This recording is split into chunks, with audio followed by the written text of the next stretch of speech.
Mpalana ya muliraanwa eranda nga yamenya omutangasi naye abange nga obutajja kubalaba mwasibira ddala enkobera ku luzingo neegaana okululya. Munnange bannange sisobola kwebengula.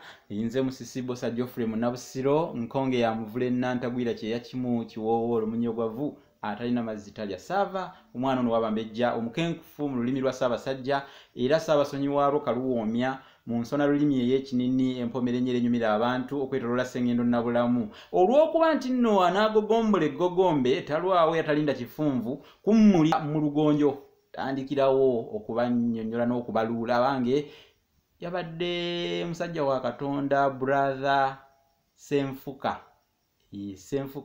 Brian Senfuka Mathias si Brian, brother Senfuka Mathias yambuuzizza ekibuuzo.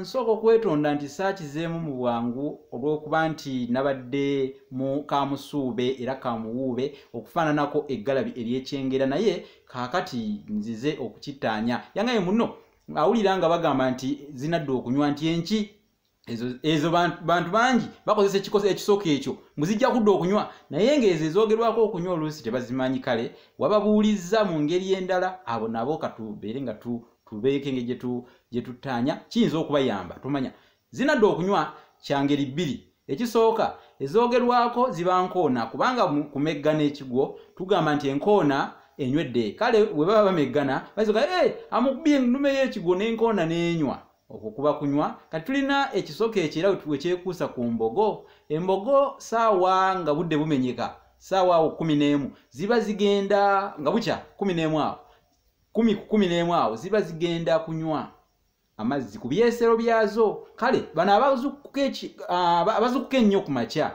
baazisanganga nga bagamba nti mu budde buno kati embogo zidda okunywa ku byesero, zidda okunywa oba embogo zinadda okunywa. Kale mu kigambo ekyo zinadda okunywa embogo okudda okunywa amazzi ku byesero nakyo ne babeera nga bakiteekawo. Kankomekaawo kubanga omumizisi akulira olujjulira ate ndaba n'akadde kalina engeri gye kanfuukidde olukookere. Kansiibulire wano awangala ebbemba.